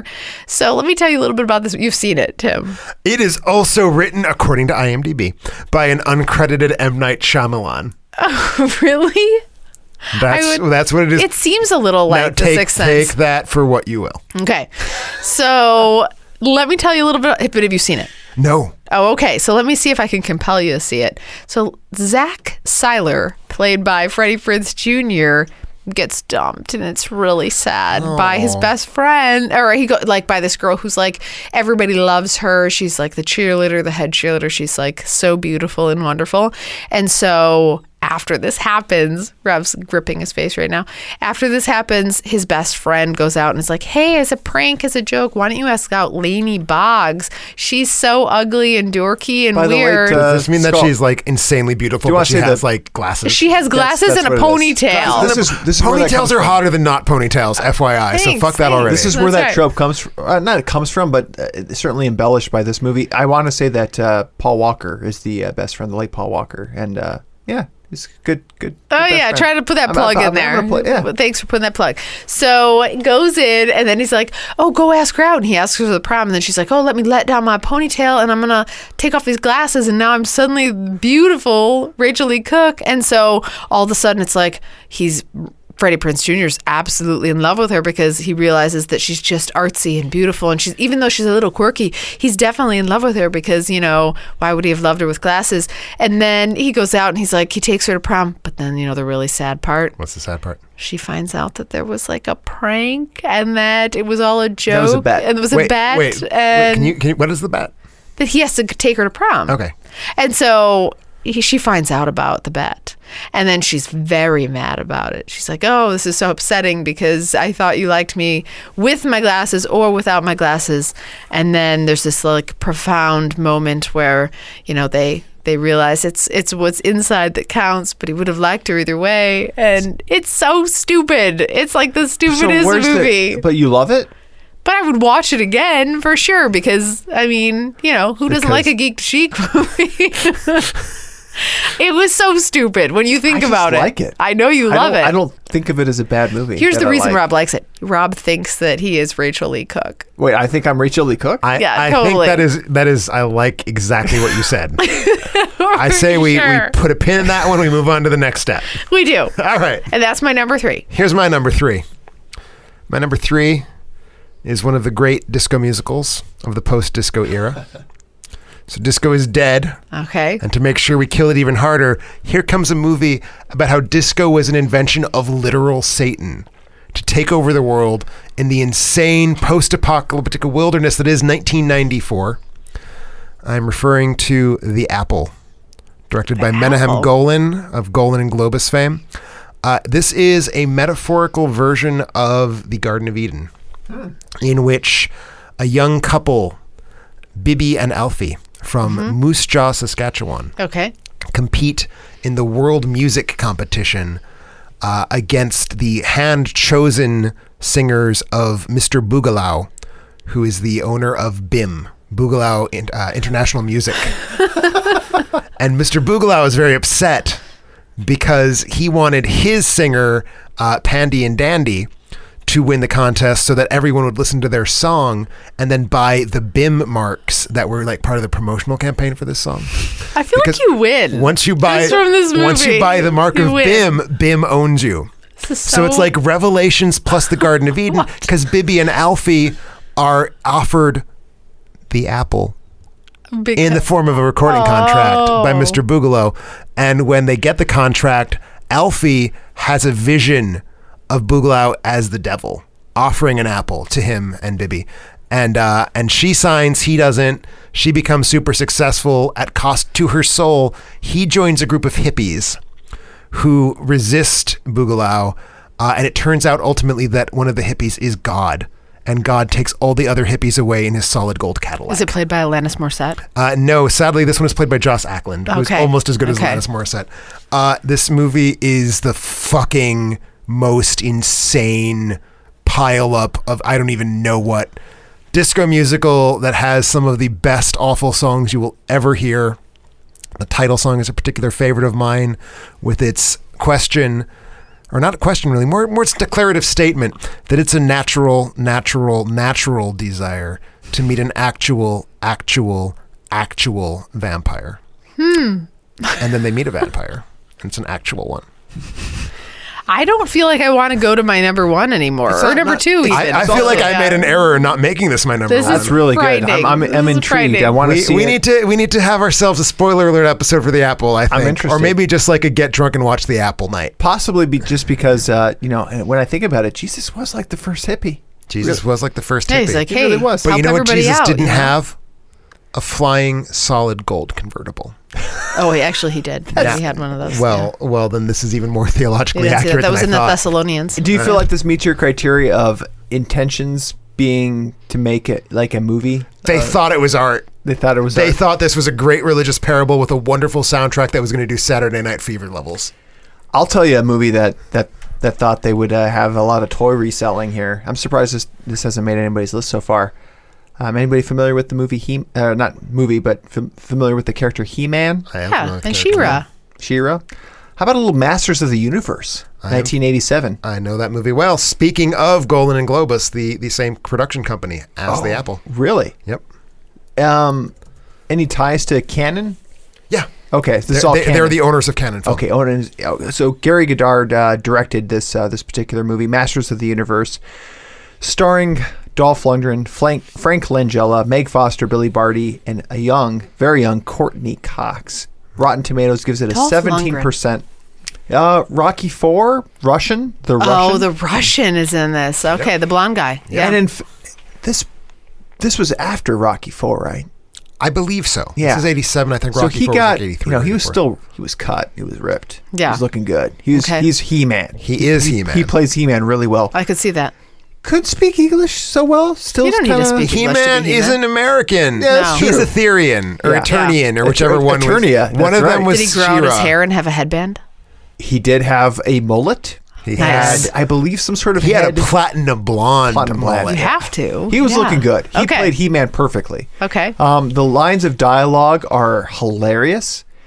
It's a little bit Willow-esque in its vibe, if you will. But predates Willow. But predates Willow. It's sci-fi. You're just saying that because Billy Barty makes you Billy think Barty all is- movies with short people are the same movie. It's all the same. I confuse all of them. It Well, made Billy Barty is in Willow. 17 million. Everybody is overacting, which is great. Particularly Frank Langella, which is Here's perfect. why I can't call this so bad it's good. Frank Langella is just good. He's just good. But it's a little bit overacting, but in it's a good great. way. He's playing Skeletor as He-Man's jilted lover who has an orgasm when he watches He-Man being tortured. I think Rob might be winning over your last movie that you just said. Like, But this it's a sounds mixture awful, too. of like where somehow He-Man is from a different dimension, where it's really like it's a little bit like how Thor is now, where Thor isn't a god; he's really just from a different universe kind of thing. Okay. Like where he's really an alien. Sounds like bad. that's kind of where this is. But 1987, so the CGI and all of the things, the special effects weren't quite capable yet. Yeah. and it's just enjoyable to watch and It laugh was also at made out. for like $10 million. So It was not made. They ended up. This is a movie about the famed barbarian hero of a fantasy world based on the heavy metal sort of ethos, which takes place very nearly in its entirety in a small American town's downtown area. That's right. Well, what they did was, rather than making Spider-Man, which Canon Films intended to make, they decided to split the money between Superman 4 Quest for Peace and this movie, and then take the profits from that and make a Spider-Man movie. Didn't work out for them. But I still love watching it. If it's on, I will watch it. I'm compelled to watch it. What's the name of it again? Masters of the Universe. Masters of the Universe. They had a Okay. sequel planned. Didn't work out. I believe the sequel ended up, the script for the sequel, I believe, got made as something, I think Universal Soldier. Or maybe that was a Terminator sequel. Universal Soldier was something else's sequel. Or maybe just regular Soldier. All right. Some movie. There's a story. Everybody's that I'm becoming mangling, but it's a expendable. story. Everybody's becoming expendable. Yes. So it's all God there. sorts out them all in the end. Are we on number 2? My number No 2. overlap? Sorry. I know. I got to zip it along here. I mean, I Zip still it haven't along. seen any of Carrie's films in my life. This one I don't know if you have either. You're on like the mediocre route for me. Oh, you want me to bring it down? Bring it down I'll to bring a it bad down for movie you. that's good. Let me bring it down with the 2014 movie about a man who stumbles upon a house and gets surgically enhanced into a walrus. It's the movie Tusk. You thought this was good then? Bad that it's in fact good. So it met my criteria of I literally have not forgotten any detail of this movie. And I think about it and I laughed because it was so friggin' weird. It was really weird. So this is from, have you seen this? I have not seen this. I didn't think you had. So 2014's Tusk, it's directed and written by Kevin Smith. And he cared about this movie. Like, he actually thought this movie was really good.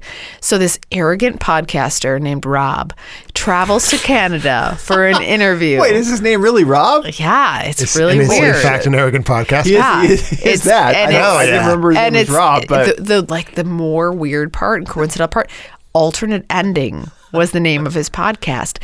And he goes out, his hair is a little bit slicked to the side and a little bit greasy, but he lives and he travels to Canada for an interview with this weird man, like in the mountains, who's played by Michael Parks. Yep. Do you know who that is? Yeah. Michael Parks is great. Yeah, he's a super freak. He was great. Super freak. So the guy that plays Rob is Justin Long.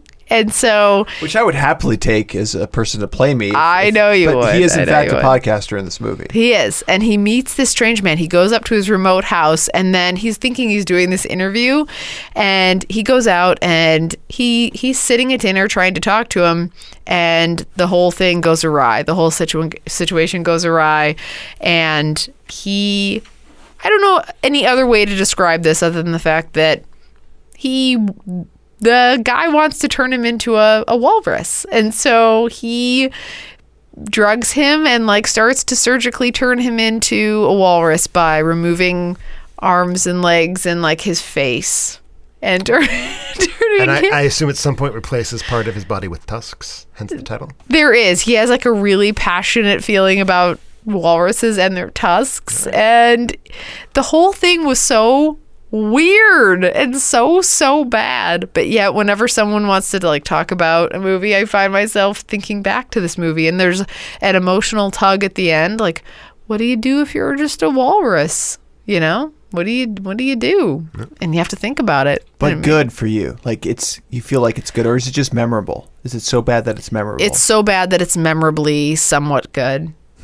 I want Tim to see it so bad, actually. You're not helping that process along at this moment in time, I won't lie. I want you to see it because I want to know if there's something I'm missing. If he completes the trilogy, I might watch all three of them in one go. Right. And it's called The Walrus Eye. I think it's called the Frozen North trilogy. It's Tusk. There really is one? Yeah, Tusk and Yoga Hosers. And then I think the third one is still, both of those have come out. And I think he's working on the third one still. All right. So then I'm going to compel you to see it and then tell me if it meets this list for you. I will. So is that my number 2? It's your 2. So by way of introducing my number 2, I'd like to ask you guys, how do you feel about Nazis? Love them. How do you feel about Nazis? I'm German. All right. I have Polish heritage, so yeah, I'm all about it. But I'm anti-gun. Sure if you're Polish, you should specifically not like the Nazis. The opposite feeling. Yeah, okay. Yeah, I don't like. I'm German, but I don't love guns, and I don't really love death. So let's just say, if the Nazis came to your small town in France, would you try to kill the Nazis before they killed you? Would you do that? Not if you're anti-gun. But what if you have the support of the town? If all the town wants to kill the Nazis, do you suppose that that's what you do? I'm behind other people killing the Nazis. So you got a whole pile of dead Nazis on your hands, right? Yeah. What do you suppose you do with those Nazis? You burn them. Well, you could burn them. You could also dump them in the local lake. You could eat them. Well, you could dump them in the local lake. Okay. Let's just go with that. And then, surprise, surprise, 10 years later, those Nazis might come back as zombies. Oh, no. Because this is the 1980 film Zombie Lake. Oh, I've not seen that. Directed by Jean Rollin under the pseudonym J.A. Laser, because Jean Rollin... J.A. Laser. J.A. Laser. Jean Rollin, very famous for his unbearably shitty lesbian vampire movies, decided that this movie would be an embarrassment if he kept his name on it. So Zombie Lake is the story of how 10 years ago, in 1945, a group of brave French resistance fighters killed off all the Nazis, dumped them in a lake. Now, 10 years later, it's 1980. Mm-hmm. And they've come back as zombies. And they're eating people. But mostly they're looking as naked ladies frolic in the lake with the camera just like hovering at their crotches for like 10 minutes at a time. Wait, the zombies' crotches? The naked ladies' crotches. Sorry. So the Nazis were in fact women. No, the Nazis were men. Okay. They're dead. Oh, so but the And then crotches are alive. The crotches belong to living women who go splashing okay, in yeah. the lake, Splashing. the Yeah. zombie lake. Yeah. So after we get like 10 minutes of naked ladies, the zombies kill them. Okay. And this happens twice in the movie. Meanwhile, Howard Vernon, noted actor of very, very shitty European horror films, many of which were made by Jean Rollin or Jesus Franco, also a very terrible filmmaker who decided that making this movie would be an embarrassment, so he just stepped away from it altogether after writing the screenplay. So Howard Vernon is the mayor of this town trying to figure out how do we deal with these goddamn Nazi zombies, and eventually figures it out. Meanwhile, there's a little 10-year-old girl whose mother was impregnated by one of the Nazis before they died. Oh, okay. Well, so that's a little bit better. So she's grown up an orphan, or not an orphan. She's grown up, with just her mother. Her name is Helena. She's never had a dad. But then while all the Nazis are is her rampaging, dad a zombie? Her dad's a Nazi zombie. But was she impregnated when he was a She was zombie? impregnated when he was a person. Okay. So Helena's normal. She's just, her dad got killed. not half zombie. She's not half Okay. zombie. But what happens is she meets her zombie dad, Oh, no. and she realizes, here's my dad. And her dad's like, here's my daughter. I don't want to eat you. No, it's tender and sweet, and they Oh, really? reconnect. This movie does not sound bad at all. But then Helena is the one responsible for figuring out how to burn all the Nazis to death in a barn. Okay. But not her dad. But yes, her dad. Oh. So this movie is, it is fucking incompetent. Okay. And it involves more female nudity than possibly any other film I've ever watched. Wait, what's the name again so I can jot it down? Zombie Lake. All right, got it. I'm a Also little involves intrigued, actually. the worst makeup I've ever seen in any motion picture. There's a scene where not only can you see the tube running fake blood up to a zombie's face, you can see the blood being like pumped through the tube erratically by someone who's clearly like stepping on an air pump just off screen. The zombies have like sort of green face paint that has not gone further than their wrists. So if they raise their arms such that the sleeves ride up, you can see their hearty pink pale wrists. Okay. It's very exciting stuff.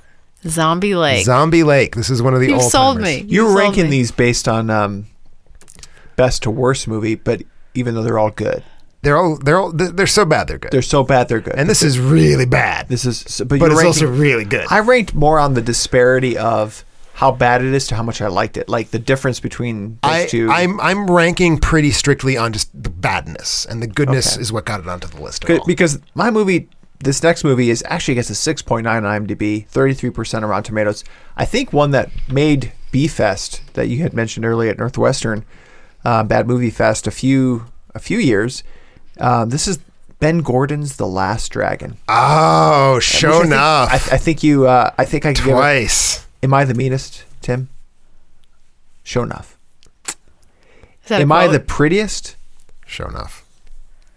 Am I the baddest mofo low down around this town? Show enough. Yeah. What is happening? Well, who am I? Show enough. Shogun of Harlem. There you go.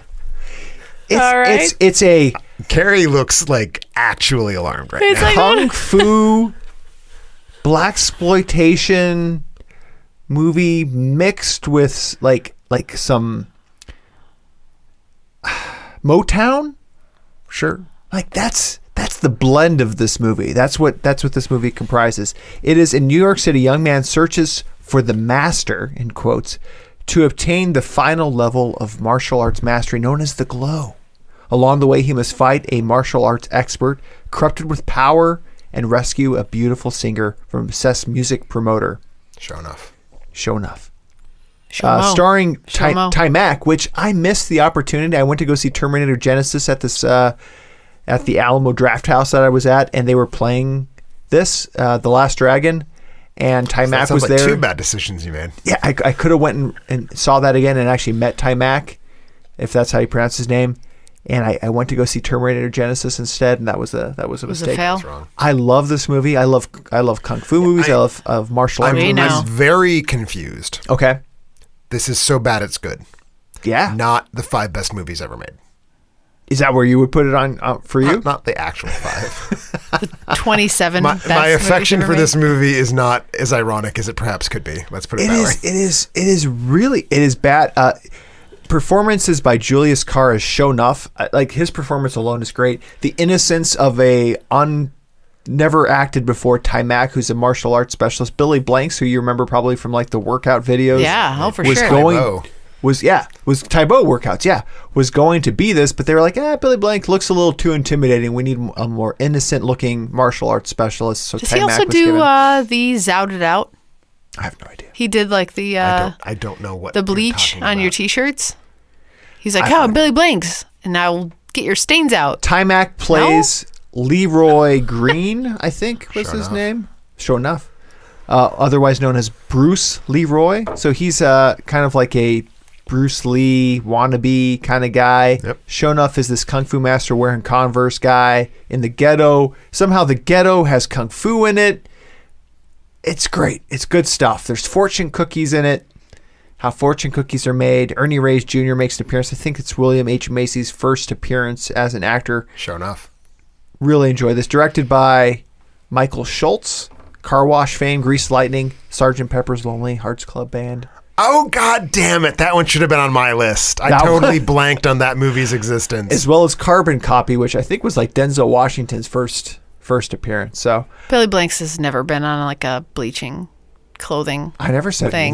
I'm just clarifying. We were just not paying any attention I know. Just clarifying. So I enjoy this movie for its the glow, the kind of where this movie ends up being, and the hero's journey along the way as well. Like I really love it. The lines are ridiculous, I love it. Sounds terrible, but you know what actually sounds more terrible? This one should be on both of your number one list. My number one, which you've already disqualified. My number one. I've already disqualified. This movie was so bad. Was it good? It was good, and I hated it so much. But I talk about it all the time. It's the movie directed and written by Tom Six. Anyone? I am confused why you think this is so bad it's good instead of so bad it's horrendous. I'm amazed that you know what this is just based on that. Top 6. He only made 2 movies. Or 3 movies. He made 3 movies. He made 3. It's the movie Human Centipede. Holy shit. You think this gets to the good? It gets because let me tell you about it. It stars Dieter Laser, Ashley Williams, Ashlyn Yenny, and Akira Kimatura. I'll bet you got closer to that than you did to Dieter. Is it Dieter? Is his name Dieter? It's Dieter. It's Dieter. Yeah. So you would say that. So it's this guy who is a huge weirdo, and he has this makeshift hospital in his house. And of course, there's these 2 girls that go out, and they're like, well, we're going to wander around Europe, and we're going to go look around and see what's going on. And then when they get there, they get abducted by this guy, and they get brought to his basement of this man who used to separate Siamese twins as a job because that was his thing. But now he decides, rather than separating Siamese twins and people, I'm going to connect you. Makes sense. And I'm going to connect you with your butt. And that's this movie called Human Centipede. And this movie is just terrible. It's so bad. It gets a 4.4 on IMDb. I'm with you so far, so bad. Where's the good? Here, let me tell you about the good, Rob. Oh, please. Let me tell you about it. So there's some good parts where he poops in the guy's mouth. That was really funny. When the girl gets, so I think it goes girl, girl, guy. I think the guy gets the 3rd spot, right? I feel like he can talk. Was the guy in the Because he third spot, or was apologized. he I in the haven't middle? seen the Human He Centipede. apologized. You I have want to point not? out, you No, went no. 5 for 5 on movies I've never He's seen. first. He's first because I remember him like, I'm so sorry. I'm so sorry. You're right. I'm You're so right. sorry. So he had to have an open mouth. You're Yeah. right. He was trying not to shit in the other. So here's what happens, in the Tim. chain. So here's what happens. So the people get connected ass to mouth, and so the guy. You're right. he's like, I'm so sorry, I'm pooping in your mouth. And then, so he's right up front. He's right up front. And then the girl has his butt in her mouth. And then it's girl butt to mouth.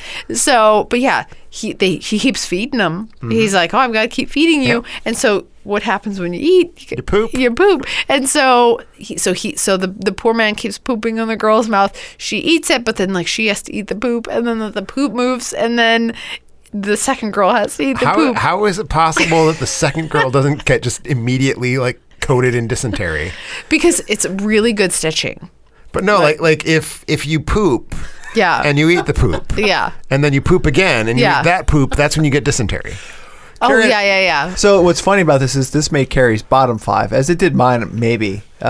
We had a discussion on where the optimal position would be in this 3-way. Where would you be, Tim? Or like clearly first. What is your fucking what's the first? worst? We decided what was the worst position to be What's in. the worst? Any of the other ones. I think in the middle. If you had to choose, would you be in the middle or the end for the worst? I would probably say the middle is worse than the end. The middle is worse than the end, because you've processed it. You would die faster at the end. I feel that's true. You've processed it twice. Although, is it purified by the end? No, you're just getting straight up We crap. aren't filters. We don't like... Yeah, that's poop true. doesn't come out of our bodies cleaner than it went in. That's true. You're getting all the bad stuff out. So you're right. You want to be in the middle, or you want to be first. You want to be that first guy. So I just want to... I lack clarity on one point. So bad it's good. So here's where it's good. So whenever somebody talks to me about a movie that's so bad, or like a horror movie that's so like atrocious and awful, this is literally the first movie that ever comes to my mind. Like, I think that there is a place. And that's good. Yeah. I think there's a place for something where it's the worst. And if it's the worst thing you've ever seen in your entire life, there's something that's good about that. And this movie, they were trying. Like, this is another component of it. They weren't trying to be the worst movie ever made. They were trying to be a horror movie. They were trying to be something that people thought was gross and scary and whatever. And that's absolutely what it was. And so... See, I feel like your picks have so far been so bad they're memorable. Which is admirable. Like those, again, we talked about that at length. I will take that any day over a mediocre movie. Totally. Yeah, no, this is not mediocre. It's so bad. Not mediocre. It's so bad that it's memorable. But I'm not. I feel like so bad it's good implies that you get some modicum of pleasure out of watching it. Like, you'll watch this again. Yeah, I do. Well, I mean, so here's the thing. If I'm gripping my face like this, like I'm doing right now, and I'm like going like this, and I'm like, oh, and when Rob later and I, after the movie's over, talk about it, and we're like, oh, that was so bad, that has a little bit of good. Okay. That's why. Okay. I'll tell you what is so bad it's good is hearing Carrie talk about. Like hearing your ass to mouth. What I would like, and what I think would make my top 5 so bad it's good, is a dramatic reading of Human Centipede as a one-woman show by you. I will. I'm going to work on that for our next episode. Yeah, I think that would be exciting. So this is your number 1. This is my number 1. We have had no crossover, and we shan't, because I don't think you've ever seen this movie, Mr. Jarzynski. This movie, 1953. One of the 3D films of that era, although I've never seen it in that format. Most people have never seen it in that format. It's about a robot, and it's about a monster. But they're the same. So it's about, and is titled, Robot Monster. And what is the robot monster? Well, I'm glad you asked. It's a gorilla wearing a scuba helmet. What? Who lives in a cave protected by a force field. Uh-huh. The force field is made by a bubble machine. Okay. Just spitting bubbles all How over do you find these movies? This is one of the classics. This what is a Phil Tucker film. What year? 1953. 53. Directed by Phil Tucker, who took the film's negative reception to heart so bad that I believe he tried to kill himself. So that's sad. So I apologize for adding, but Phil Tucker, you made an amazingly shitty motion picture. So the robot monster named Roman is trying to kill the Are you last. sure it's not Roman? I'm sure it's Roman. Okay. Trying to kill the last family alive in a post-apocalyptic Earth from his lair in what is so very obviously Bryce Canyon in Los Angeles. But this family has a beautiful daughter. And so Roman, despite being programmed to not be able to feel feelings, falls in love.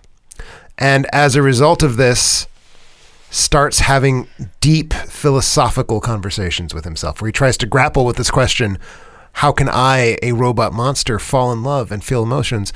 And says things like, I cannot, yet I must. How do you calculate that? At what point on the graph do must and cannot meet? Yet I must, but I cannot. Oh. And he's a gorilla suit with a scuba diving hat.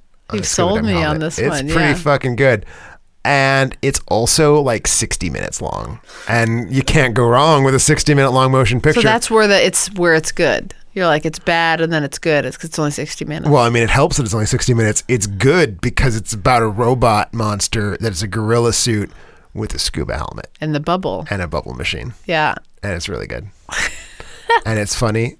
And it makes me feel good about the world. And it doesn't make me feel like a movie about people pooping in other people's mouths. Right. I mean, that makes me feel good. But we teach their own. Bronson Canyon, not Bryce Canyon. I'm sorry. My number one is actually one that carried disqualified. I have no idea. Early on. Oh, okay. And it is absolutely the best bad movie It's that's bad. actually good. It's so bad.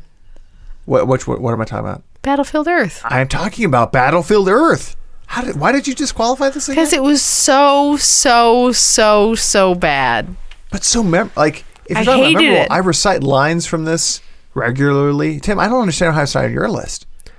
Because it probably would have fallen in the same automatic DQ pile As Ed Wood? as Ed Wood and Batman and Robin in the movie. Just because I wanted to do some deep cuts. Yeah, this one gets a 3% on Rotten Tomatoes, 2.4 on IMDb. Directed by Roger Christensen, based on the book by L. Ron Hubbard. Roger Christensen, the director, actually Oscar winner for set direction. Yep.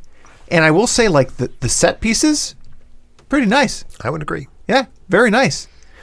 Some of the script is where The script is really bad. Yeah. Also, some of the shot angles, like just odd choices to try to be creative, I guess.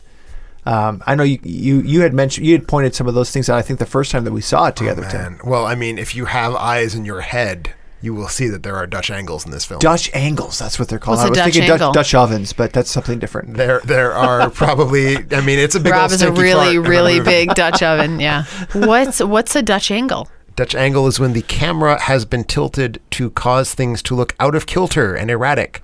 And you use them sparingly because they're so powerful, and they're in They about use them a lot in 70% of the shots of Battlefield. Yeah.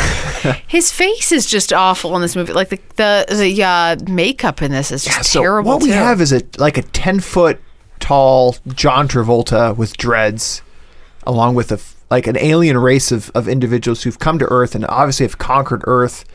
So we're post-conquered Earth, and humanity has kind of reverted back to its kind of basic form. We've become like animals, like, if you will, man animals. Like man animals. It's a good play on words there. And I think that's the piece for me that makes a lot of these bad movies good, is like the effort that they took with the script to get all of these like very detailed descriptions and these detailed things included in it. Which detailed descriptions would those be? Like the man animals. Like That's not detailed. Well, That's a word. Like It's a shitty word. That they have like cycles. They do have cycles with endless options for endless renewal. options for renewal. Yeah, I mean, so bad. Endless options for renewal. Endless options for Endless options for renewal. I remember I love sitting this there movie. in Farwig's basement watching this, and I literally remember all of you people sitting there. It was like date 2 for Rob and I was just like, I am very impressed you two are married and have 2 children at this I point. know. Wait, by who should have dropped 2? You know, I think that this is a both It goes sides both ways. It sort goes of both ways. situation. Yeah. I remember sitting there, and I remember you guys like chortling over this entire movie. because it's absurd. Because it's so good. I know. It's so absurd that it's good. But at the time, I was coming from a different walk of life, and Boring ass walk of life. where we liked things like, Good Will Hunting, and we were like, oh, that was the best movie ever made. And I came to this, and you guys are like, let's come to this movie and watch it, and everyone was just cackling, and you guys loved this movie, and it was just so makes it bad. Lovable. It makes no sense so much so that it's lovable. I can't remember what the alien race's planet made of is made of a It's made out of toxic purple gas. That's explosive, right? That's explosive. Right. Because they blow it up. Because it doesn't make Spoiler any alert. it doesn't make here's any the question. sense. Do you think that they were trying to be good in this? Were they trying to be a good movie? absolutely. Yeah. John Travolta thought this would be a major piece of propaganda for the Church of Scientology. Oh, They're like, okay, everybody's okay. going to watch this and realize, yeah, we should all be Scientologists. Like, we should, this all he a makes sense. Scientologist in real life? absolutely. Oh, yes. Oh, he is. Both Okay. he and Kelly Preston, his wife, are, and she played more of a minor role in this, but we're present. I actually thought it hasn't hurt Forrest Forrest Whitaker is actually good Yeah, he's good in this movie, which is all the proof I will ever need that he's a magnificent actor. I feel a little bit bad for Barry Pepper, who's trying as the leader of the enslaved human population, trying to kind of start over again and So lead bad. the way. It's hard to recommend this to somebody, though. No, How do you ever? it's very, very easy to recommend Everybody this. should see this movie. Everybody should see it. Everybody should see it. I just want to ask you one question, Sure. Rob. Would you say that this movie makes you as happy as a baby cyclo on a straight diet of Kerbango? That is the dialogue I'm referring to. Makes like you it took so time good. to create whatever that means, and that makes sense, and it makes me feel whole. That was my number one. Piece of cake. Same with Patrick S. Thatcher and Laurel Hose also had that as their number one. Good choices. Every week we ask you to share your picks and thoughts for a chance to win a free Amazon movie rental. Based on the results, here are your top 5 picks. I gotta say, like probably in the first time in alternate ending history, we have no lineup. Absolutely zero lineup with our audience. At number 5, tied for number 5, we have Plan 9 from Outer Space, Rock and Roll Nightmare. Rock and Roll Nightmare was in my bottom 10. Okay. Street Fighter, which I will say is just a straight up good movie. It's terrible. It's terrible, but I just like it. If I was going to do a video game movie, not the one I would have picked, but we'll see if the one I would have picked might show up later. I wouldn't be surprised if it does. We also had Miami Connection.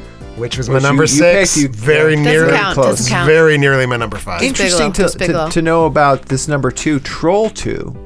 Which I also just Ed Wood immediately thing, right? disqualified. You disqualified? That's actually Claudio Fragasso, and is a very wonderful bad movie. Everyone should see it. But you don't need me to tell you to see Troll 2. You know you need to see Troll 2, so go out and see it.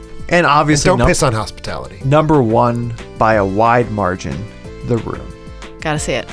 Which we now have the Blu-ray copy of, and Carrie and I will see, and we'll probably make our list.